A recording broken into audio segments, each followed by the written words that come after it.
बात ए मौतना ब्रिजनी के जेमांथी नीचे पड़ीने 3 व्यक्तिओ मौतने भेट्या छे।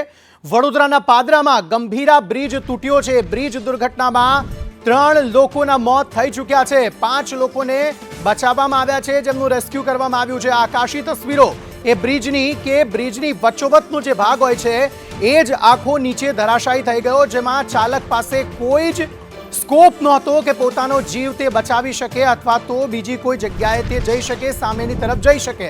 वच्चेनो आखे आखो जे भाग आवे छे ए ज पाणीमां गरकाव थई गयो। एक ट्रक जे छे ते ए जे ब्रिज छे तेमां लटकेली रही। एक ट्रक तेमां नीचे पड़ी हती। कोई एक वाहन चालक એટલે अन्य चालक पण छे जे आ नदीमां खाबक्यो હતો। आनंद जिल्लाने वडोदराथी એટલે કે સૌરાષ્ટ્રને જોડતો આ જે બ્રિજ છે એ બ્રિજ એટલી ખખડધજ હાલતમાં હતો કે 2 મોટા વાહનો તેમાંથી પસાર થયા અને આ બ્રિજ કડડભૂસ થઈ ગયો। સ્થાનિકો આ બ્રિજને મોતનો બ્રિજ સંબોધે છે, કારણ કે એ બ્રિજમાં જો તમે સામાન્ય વાહન એટલે કે નાની ગાડી પણ જો લઈને જાઓ તો એ બ્રિજ રીતસરનો વાઇબ્રેટ મારે છે તેવું સ્થાનિક લોકોનું કહેવું છે। તેમ છતાં પણ આ બ્રિજ પરથી મોટા વાહનો પસાર થતા હતા। બીજી એક વાત કે થોડા સમય પહેલા એટલે લગભગ 1 વર્ષ જેવું થયું છે કે જ્યારે આ બ્રિજનું સમારકામ કરવામાં આવ્યું। સ્થાનિક ધારાસભ્ય અમારી સાથે જોડાયા હતા। તેમણે આ વાત કબૂલી કે 1 વર્ષ પહેલા તેનું સમારકામ કરાયું છે, ત્યારે તેના સમારકામ પર પણ ચોક્કસપણે સવાલો ઉઠે છે, કારણ કે બ્રિજ જર્જરિત હતો। તેમ છતાં પણ મોટા વાહનો તેમાંથી કેમ જઈ રહ્યા હતા? શા માટે ભારે વાહનોને આ બ્રિજ પરથી પસાર થવા દેવા માટેની અનુમતિ આપવામાં આવી હતી? શા માટે તેમાં બોર્ડ ન લગાવી દેવામાં આવ્યા કે અહીંયાથી મોટા વાહનો પસાર ન થઈ શકે? એકમાત્ર બ્રિજ છે કે જે આણંદને સૌરાષ્ટ્રથી જોડે છે। હવે તેવામાં સ્વાભાવિક છે કે મોટી સંખ્યામાં વાહનો જે છે ત્યાં બ્રિજ પરથી પસાર થવાના। તેવામાં સવાલ ચોક્કસપણે કે 3 લોકો જે મોતને ભેટ્યા છે તેના માટે જવાબદાર કોણ? શું એ કંપની જેણે આ બ્રિજનું સમારકામ કર્યું? શું એ સ્થાનિક તંત્ર જેણે એ સમારકામનું ધ્યાન ન રાખ્યું? શું એ વ્યક્તિઓ જે અધિકારીઓ કે જેમણે સમારકામ થયું યોગ્ય કે નહીં તે ન જોયું?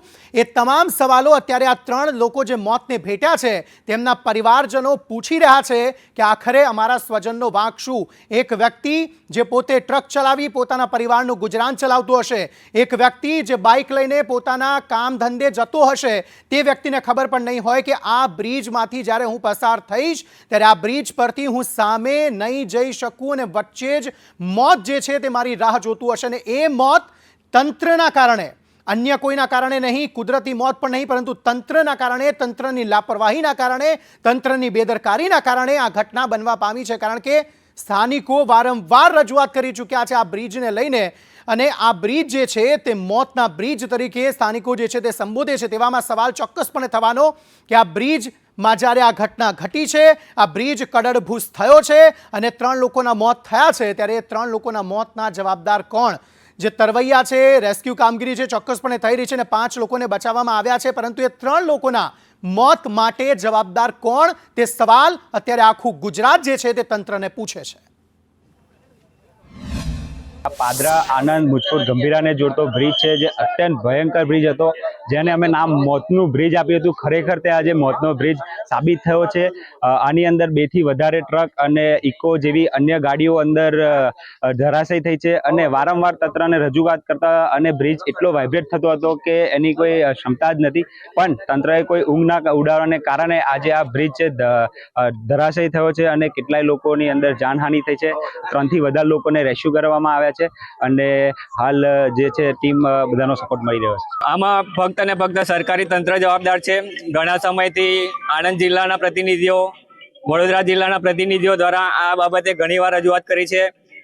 આ પહેલા પણ ઘણા બનાવો બન્યા છે। બ્રિજની રેલિંગ તૂટીને પણ કેટલા સાધનો નીચે પડ્યા છે, તો પણ આ સરકાર ફક્ત અને ફક્ત એક એમનું જે ફોલ્ટ છે એ છુપાવવા માટે ફક્ત ડામર પાથરી અને જે નીચેનું સ્ટ્રક્ચર છે એને છુપાવવાનો પ્રયત્ન કરે છે। આજે જોયું કે આજે આ પહેલા પણ લગભગ 6-7 મહિના પહેલા આ લોકોએ ડામર પાથરી એનું ફક્ત એનું મરામત કરી, પરંતુ જે સ્ટ્રક્ચર છે ઘણાને ખબર છે ઘણા વર્ષો પહેલા બ્રિજ બન્યો છે।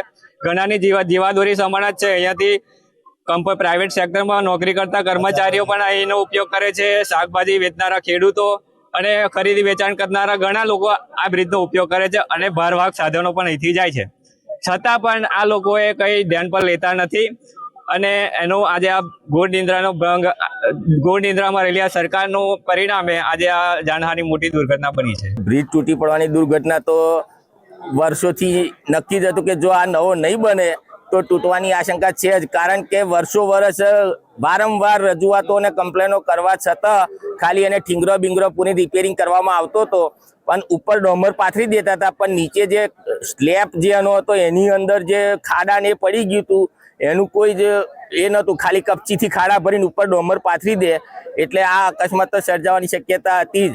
પણ શું છે કે આ એક આણંદ ને બરોડા જિલ્લાને જોડતો જીવાદોરી સમાનનો બ્રિજ હતો એટલે લોકોને અવર જવર એની ઉપરથી કર્યા વગર કોઈ છૂટકો જ નહોતો.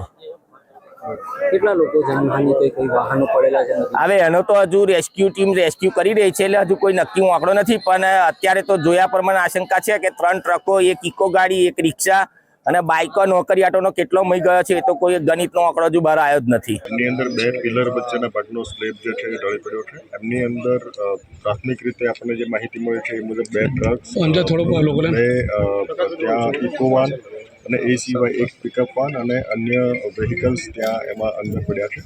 રેસ્ક્યુ ઓપરેશન ચાલી રહ્યું છે. આપણે 5 લોકોને બહાર કાઢ્યા છે. અન્ય રેસ્ક્યુ ઓપરેશન ચાલે છે. વિગતવાર માહિતી આપણે આપીશું. અગત્યનું અત્યારે રેસ્ક્યુ ઓપરેશન આપણે ઇમરજન્સી રિસ્પોન્સ સેન્ટરની ટીમ પણ અહીંયા મોબિલાઇઝ કરી છે. આ સિવાય આપણી નગરપાલિકાની ટીમ છે, ફાયરની ટીમ છે, એનડીઆરએફની ટીમને પણ આપણે અહીંયા બોલાવી છે અને સાથોસાથ આપણા તમામ વહીવટીતંત્ર, પોલીસ અને બાકી વિભાગો પણ અહીંયા છે અને રેસ્ક્યુ ઓપરેશનને આપણે પ્રાથમિકતા આપીએ છીએ. આપનો જે મુદ્દો છે કે આ બ્રિજ શા માટે કોલેપ્સ થયો એમના વિગતવાર આપણે કારણોની આપણે જાણ પણ કરીશું, પણ હાલના તબક્કે અગત્યતા આપણી આ બ્રિજના જે રેસ્ક્યુ ઓપરેશન છે આપણે એમને બધાને બહાર કાઢીએ અને એમની લાઈફ લોસ આપણે મિનિમાઇઝ કરી શકીએ. કેટલી લાઈફ લોસ છે એની વિગતો આપની સાથે શેર કરીશું. આણંદ અને વડોદરા જિલ્લાને જોડતો ગંભીરા બ્રિજ વહેલી સવારે તૂટી પડ્યો છે. આપ જે દ્રશ્ય જોઈ રહ્યા છો, આ બ્રિજ તૂટી પડતા 5 જેટલા વાહનો આ નદીમાં ખાબક્યા છે અને 2 થી 3 જણના મોત નીપજ્યા હોવાનું હાલ સામે આવી રહ્યું છે. જ્યારે કેટલાક લોકો નદીમાં ફસાયેલા છે, જે વાહનો સાથે નદીમાં ખાબક્યા હતા, તેઓનું રેસ્ક્યુ ઓપરેશન ચાલી રહ્યું છે. વહીવટી તંત્ર અને એમ્બ્યુલન્સ વાન પણ અહીંયા હાજર છે. મોટી સંખ્યામાં જે ગ્રામજનો છે, અહીંયા ગ્રામજનોના ટોળે ઉમટી પડ્યા છે. ગ્રામજનોમાં રોષ જોવા મળી રહ્યો છે. વર્ષો પુરાણો આ જર્જરિત બ્રિજ હતો, તેને સમારકામના નામે માત્ર લીપાપોથી કરવામાં આવતી હતી, યોગ્ય રીતે તેની કામગીરી કરવામાં આવતી ન હતી. અનેકવાર રજૂઆતો ગ્રામજનો દ્વારા પણ કરવામાં આવી હતી, છતાં પણ તંત્ર દ્વારા આ જે બ્રિજ છે તેને સમારકામ કરવામાં ન આવતા આજે વહેલી સવારે આ બ્રિજ તૂટી પડ્યો છે અને 5 જેટલા વાહનો બ્રિજમાં ખાબક્યા છે, આ નદીમાં ખાબક્યા છે, જેને લઈને 3 જેટલા લોકોના મોત પણ નીપજ્યા હોવાનું સામે આવ્યું છે. જ્યારે 5 જેટલા લોકો નદીમાં જે છે તેઓને બચાવવાની કામગીરી ચાલી રહી છે. આ નદીના બ્રિજ ઉપરથી વડોદરા જિલ્લાને જોડતા જે કંપનીઓ આવેલી છે તે કંપનીઓમાં યુવાનો નોકરી પર જતા હતા અને આ જ બ્રિજ તેમના માટે જીવાદોરી સમાન હતો, પરંતુ હવે તેઓને 35 કિલોમીટરનો ફેરો પડશે તેમ લાગી રહ્યું છે. ઇરશાદ સૈયદ, સંદેશ ન્યૂઝ, આણંદ. આણંદ જિલ્લાના ગંભીરાનો બ્રિજ વહેલી સવારે તૂટી પડ્યો હતો. આપ જે દ્રશ્ય જોઈ રહ્યા છો, આ જે બરોડા સાઈડનો જે બ્રિજ છે તે વચ્ચોવચ્ચથી તૂટી પડ્યો હતો, જેમાં 1 રિક્ષા, 1 ટ્રક અને 1 ઇકો ગાડી અને 2-3 જેટલા બાઇકો પણ નદીમાં ખાબક્યા છે અને એક જે ટેન્કર છે તે ટેન્કર હાલ બ્રિજ ઉપર લબડી રહી છે. એક અંદાજ મુજબ લગભગ 5 થી 6 જેટલા લોકો નદીમાં છે, જેઓનું રેસ્ક્યુ ઓપરેશન હાલ ચાલી રહ્યું છે, બચાવ કામગીરી ચાલી રહી છે. આ બ્રિજ ઉપરથી આણંદ જિલ્લાના જે યુવાનો છે એ ભરૂચ અને જંબુસર સાઈડે આવેલી કંપનીઓમાં નોકરી અર્થે જતા હતા. વહેલી સવારે આ દુર્ઘટના બની હતી. જો કે જે વહેલી સવારે દુર્ઘટના બનતા જ અનેક લોકોનો બચાવ પણ થયો હતો, પરંતુ જો થોડીક મોડા આ દુર્ઘટના બની હોત તો અનેક લોકોના જીવ ગયા હોત. આ જર્જરિત બ્રિજ હતો, લાંબા સમયથી જર્જરિત બ્રિજ હતો અને સ્થાનિકો દ્વારા તેને રિપેર કરવા માટેની માંગ કરવામાં આવતી હતી, પરંતુ તંત્ર દ્વારા અહીંયા લીપાપોથી જ કરવામાં આવતી હતી, જેને લઈને આજે આ બ્રિજ ધડાકાભેર તૂટી પડ્યો હતો અને અનેક લોકો જે નદીમાં ખાબક્યા છે તેઓનું બચાવ કામગીરી હાલ ચાલી રહી છે. ઇરશાદ સૈયદ, સંદેશ ન્યૂઝ, આણંદ. તો આ સવાલ અત્યારે ચોક્કસપણે થઈ રહ્યો છે કે આ બ્રિજ જો આટલો ખખડધજ હાલતમાં હતો તો ચોમાસા પહેલા તંત્રએ આ બ્રિજ ને મોટા વાહનો માટે ત્યાં મનાઈ શા માટે ન ફરમાવી દેવામાં આવી? આપને જણાવી દઈએ કે 1 વર્ષ પહેલા અને થોડા સમય પહેલા સંદેશ ન્યૂઝ દ્વારા પણ આ જ પુલને લઈને, આ જ જર્જરિત હાલતવાળા પુલને લઈને અહેવાલ પ્રસારિત કરવામાં આવ્યો હતો. સવાલ પૂછવામાં આવ્યા હતા તંત્રને કે આ બ્રિજ જો આટલી જર્જરિત હાલતમાં છે તો તેનું સમારકામ વધુ એક વખત થવું જોઈએ અથવા તો આ બ્રિજની જગ્યાએ અન્ય બ્રિજ બનવો જોઈએ અને આને માત્ર નાના વાહનો માટે ઉપયોગમાં લેવાય તે પ્રકારનો બ્રિજ રહેવો જોઈએ. પરંતુ તંત્રએ ત્યારે પણ કોઈ જ દરકાર ન રાખી અને તેનો જ ઉદાહરણ અત્યારે સામે આવ્યું કે આ બ્રિજ વચ્ચેથી તૂટી ગયો છે. 2 ટ્રક તેમાં નીચે ખાબક્યા, 2 ગાડી હતી, 2-3 અન્ય વાહનો પણ હતા જે નીચે ખાબક્યા અને બીજી એક તસવીરો પણ આપ જોઈ રહ્યા છો જેમાં કેટલાક વ્યક્તિઓ જેણે પોતાનો જીવ બચાવ્યો છે તે અત્યારે ભગવાનને પ્રાર્થના કરતા જોવા મળી રહ્યા છે કે આટલે ઉપરથી પડીને પણ તેમનો જીવ બચ્યો છે. પરંતુ એ 3 લોકો જેમના મોત થઈ ચૂક્યા છે તેમના મોત માટે જવાબદાર કોણ એ સવાલ ચોક્કસપણે તંત્ર અત્યારે પૂછે છે. 40 વર્ષ જૂનો છે આ બ્રિજ, 85માં બન્યો હતો, બ્રિજને ખુલ્લો મુકાયો હતો, 40 વર્ષ થયા છે. સ્થાનિક તરવૈયાઓ અને લોકોની મદદથી બચાવ કામગીરી જે છે તે અત્યારે ચાલુ છે. પરંતુ સવાલ ચોક્કસપણે વારંવાર થઈ રહ્યો છે કે શું આના માટે કોઈ પણ ગ્રામ્ય વિસ્તાર અથવા તો 2 ગામને જોડતા જે લો લેવલના કોઝવે હોય છે તેને હટાવીને મોટા બ્રિજ બનાવવાની માંગ સ્થાનિકો કરતા હોય છે? લો લેવલના કોઝવે હોય તો પાણીથી પરેશાની અને ઊંચા બ્રિજ હોય તો તે પડી જવાની તકલીફ. હવે આ સ્થાનિકો જે અથવા તો ગુજરાતવાસીઓ છે તે કરે તો કરે શું એ સવાલ ચોક્કસપણે થઈ રહ્યો છે. ભ્રષ્ટાચારથી લિપ્ત આ બ્રિજ હતો કારણ કે સમારકામ કરવામાં આવ્યું. સ્થાનિકો કહેતા હતા કે બ્રિજ રીતસરનો વાઇબ્રેટ મારતો હતો, વારંવાર તેમાં તકલીફો આવતી હતી, રેલિંગ તૂટી જતી હતી, ખાડાઓ પડી જતા હતા. જે સ્ટ્રક્ચર મજબૂત કરવાનું હતું તે સ્ટ્રક્ચર મજબૂત ન કરાયું, બસ થૂક લગાડીને એ થીગડા મારવાનું કામ જે છે તે તંત્ર દ્વારા વારંવાર કરવામાં આવ્યું, જેના કારણે આ પરિસ્થિતિ વિકટ થઈ અને વચ્ચે વચથી આ બ્રિજ જે છે તે તૂટી ગયો અને 3 લોકો પોતાની જિંદગી હારી ગયા. એ સ્વજનોને રડતા કરી ગયા કે એ સ્વજનોને હવે પોતાના સ્વજનો પરત કદી નહીં મળે તે પ્રકારની પરિસ્થિતિ ઊભી કરતા ગયા. મહીસાગર નદી પર આ બ્રિજ બનેલો છે અને સૌરાષ્ટ્રને જોડતો આ બ્રિજ છે. મોટી સંખ્યામાં વાહનો તેમાંથી પસાર થાય છે. પરંતુ એ સવાલ ચોક્કસપણે સ્થાનિક તંત્રને પૂછવામાં આવશે કે આ બ્રિજના સમારકામની જવાબદારી, એ સમારકામ યોગ્ય થયું છે કે નથી થયું એ નિરીક્ષણ રાખવાની જવાબદારી આખરે કોની છે? તંત્ર જો શું વારંવાર આ જ પ્રકારે તંત્રના કારણે લોકો મોતને ભેટતા રહેશે? શું પોતાના સ્વજનો ગુમાવતા રહેશે લોકો? એ સવાલ અત્યારે ચોક્કસપણે થઈ રહ્યો છે અને હવે આ મામલાને લઈને લોકોએ પણ જાગવાની જરૂર છે, ગંભીર રીતે જાગવાની જરૂર છે અને ગંભીર રીતે તંત્રને સવાલ પૂછવાની પણ જરૂર છે. ઇરશાદ સૈયદ વધુ માહિતી આપી રહ્યા છે. ઇરશાદ, હવે શું વધુ વિગતો? શું રેસ્ક્યુ ઓપરેશન પૂરેપૂરું પતી ચૂક્યું છે કે હજુ પણ ચાલુ છે? શું અન્ય લોકો પણ નદીમાં ગરકાવ હોવાની શક્યતાઓ છે હજી પણ? જી અંકિત, ચોક્કસ આ જે બ્રિજ જે પ્રમાણે દુર્ઘટના વહેલી સવારે આ સર્જાઈ છે જેમાં 5 થી વધુ વાહનો નદીમાં ખાબકેલા છે. એક વાહન હજુ પણ બ્રિજ ઉપર લટકાયેલો જોવા મળી રહ્યો છે. હાલ પણ હજુ પણ બચાવ કામગીરી, રેસ્ક્યુ ઓપરેશન ચાલી રહ્યું છે. હજુ સુધી 2 થી 3 જેટલા લોકો છે જેઓને જીવિત રીતે બહાર કાઢી લેવામાં આવ્યા છે.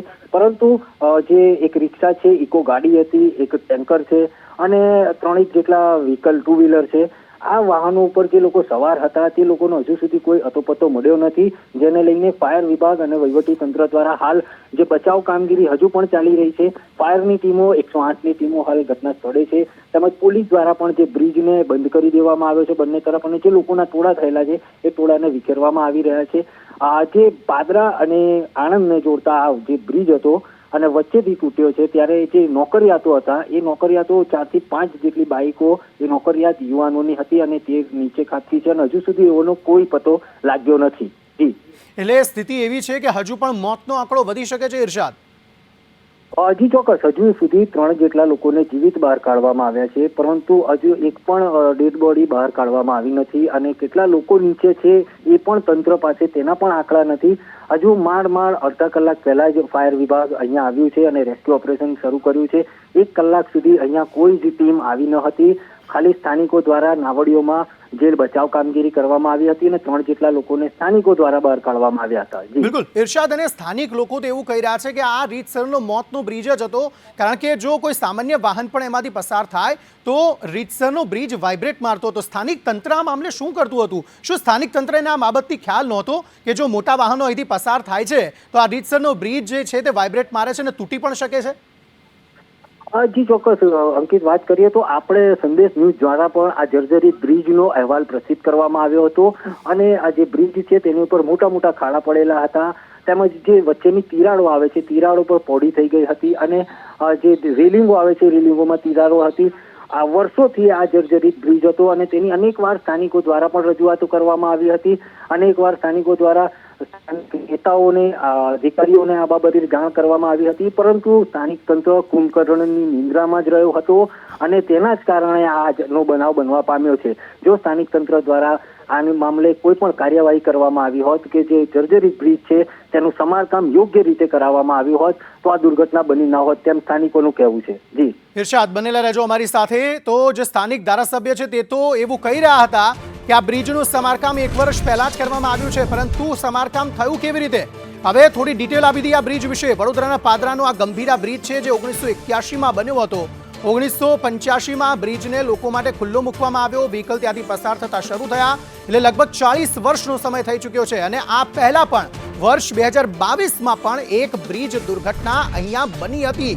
આ સવાલ ચોક્કસપણે થઈ રહ્યો છે કે 2022માં પણ એક ટ્રક જે છે ત્યાંથી ઉથલી પડી હતી, રેલિંગ તૂટી હતી અને જે ટ્રક છે તે નીચે ખાબકી હતી. ત્યારબાદ બ્રિજના સમારકામની ચોક્કસપણે વાતો ઉઠી હતી, પરંતુ સમારકામ થયું એ કેવું થયું કે અત્યારે આપ તમારી આંખોની સામે જુઓ છો કે 40 વર્ષનો એ બ્રિજ છે અને ખખડધજ એવો થઈ ગયો કે વચ્ચોવચ્ચથી આ બ્રિજ તૂટી ગયો. 3 લોકો મોતને ભેટ્યા અને હજી પણ આ મોતનો આંકડો વધી શકે તેવી પૂરેપૂરી શક્યતાઓ, કારણ કે રેસ્ક્યુ ઓપરેશન હજુ પણ ચાલુ છે. 2 ટ્રક પડી હતી, એક ઇકો ગાડી પડી હતી, 2-3 અન્ય વાહનો પણ હતા જે આ બ્રિજની નીચે ગરકાવ થયા હતા. એક ટ્રક જે છે તે બ્રિજની વચ્ચોવચ્ચ લટકી રહ્યો હતો.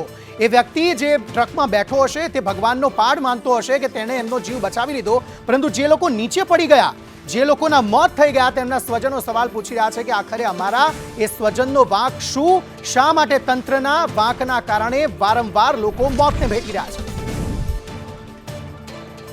સહયોગી પ્રીતિ અમારી સાથે જોડાઈ ગયા છે અંગે વાતચીત કરવા માટે. પ્રીતિ, આ સવાલ ખૂબ જ ગંભીર છે કે તંત્રના વાંકે ક્યાં સુધી લોકોના મોત થતા રહેશે? 2022માં પણ એક બનાવ બન્યો અને વધુ એક વખત જ્યારે આજે બનાવ બન્યો છે, આ બ્રિજ આખે આખો તૂટી ગયો છે. જી પ્રીતિ.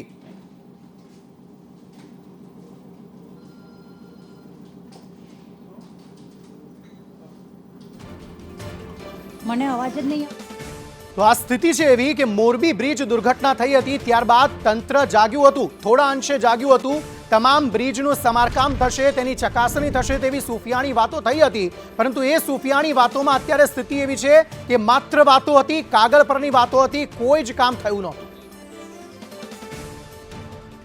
અંકિત, આણંદ અને વડોદરાને જોડતો જે આ ગંભીરા બ્રિજ છે જે મુજપુર ગામ તરફ આવેલો છે, આજે વહેલી સવારનો સમય હતો, એટલા માટે અત્યારે કહેવાય ને કે મૃત્યુઆંક 3 થયો છે, પણ તે પણ ઓછો ન કહી શકાય. પરંતુ જો કદાચ આ બપોરનો સમય હોત, સાંજનો સમય હોત તો મોટી જાનહાનિ થઈ શકી હોત. 3 લોકોના મોત થયા છે, 5 લોકોને બચાવવાની કામગીરી અત્યારે કરવામાં આવી રહી છે. NDRFની એક ટીમ પણ અત્યારે રવાના થઈ ચૂકી છે, ધારાસભ્ય પણ અત્યારે ઘટના સ્થળે પહોંચ્યા છે. પરંતુ સૌથી મોટી વાત એ છે કે આના માટે માત્ર ને માત્ર પ્રશાસન એટલે કે તંત્ર જ જવાબદાર છે. શા માટે બ્રિજનું જ્યારે 2022માં ત્યારે જર્જરિત જાહેર કરવામાં આવ્યો હતો, તો શા માટે માત્ર સમારકામ કરીને, સર્વે કરીને અને તેને ખુલ્લો યથાવત જ રાખવામાં આવ્યો? કેમ આ બ્રિજને બંધ ન કરવામાં આવ્યો? વાહન ચાલકો, અને એમાં પણ જોવા જઈએ તો મધ્ય ગુજરાતનો સૌથી કહેવાય કે એક મહત્વનો બ્રિજ ગણી શકાય કે જે આણંદ અને વડોદરાથી જોડે છે, સાથે સાથે મધ્ય ગુજરાત અને દક્ષિણ ગુજરાતને જોડતો આ બ્રિજ પણ કહી શકાય, કારણ કે અહીંથી જ ભરૂચ અને અંકલેશ્વર પણ જઈ શકાય છે.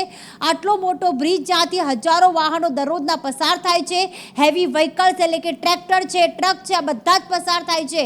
અને આ જ્યારે મોટી દુર્ઘટના ઘટી આજે વહેલી સવારે, ત્યારે અત્યારમાં જે માહિતી મળી રહી છે કે એક ટ્રક, ટ્રેક્ટર અને એક 2 વ્હીલર ચાલક જે છે તે મહીસાગર નદીમાં ખાબક્યા હતા. સૌથી મોટી વાત એ પણ છે કે ચોમાસાનો સમય છે, જેના કારણે મધ્ય ગુજરાતમાં સારો વરસાદ થયો અને મહીસાગર નદીમાં પણ વધુ પાણી હોવાના કારણે 3 લોકોના ડૂબવાથી મોત થઈ ચૂક્યા છે. હજી પણ 5 લોકો લાપતા છે અને જે ફાયર બ્રિગેડની ટીમ છે તેમના દ્વારા રેસ્ક્યુ કરવામાં આવી રહ્યું છે, તેમને શોધખોળ કરવામાં આવી રહી છે. પરંતુ આના માટે સૌથી મોટા જવાબદાર એ તંત્રના અધિકારીઓ છે, એ ભ્રષ્ટાચારી અધિકારીઓ છે, એ તમામ કહેવાય કે રાજકીય નેતાઓ પણ કહી શકાય કે જેમણે 2022માં જ્યારે આ બ્રિજને જર્જરિત જાહેર કરવામાં આવ્યો, તેમ છતાં હજી પણ વાહન ચાલકો માટે બંધ કરવામાં ના આવ્યો, માત્ર સમારકામ કરવામાં આવ્યું. આખે આખો બ્રિજ વચ્ચેથી અલગ થઈ ગયો છે. અહીંયા કહેવાય કે આ બેદરકારીના દ્રશ્યો પણ ક્યાંક સામે આવી રહ્યા છે. જી પ્રીતિ, આભાર સમગ્ર માહિતી આપવા માટે. તો પાદરાનો ગંભીરા બ્રિજ તૂટ્યો છે, 3 લોકોના મોત થયા છે. રેસ્ક્યુ ઓપરેશન હજુ પણ ચાલુ છે અને આ મોતનો આંકડો વધી શકે છે. અને સવાલ અત્યારે એ ઉપસ્થિત છે કે આખરે તંત્રના જે બેજવાબદારી પણ જે કામગીરી છે તેના કારણે કેટલા લોકો હજુ પણ મોતને ભેટતા રહેશે.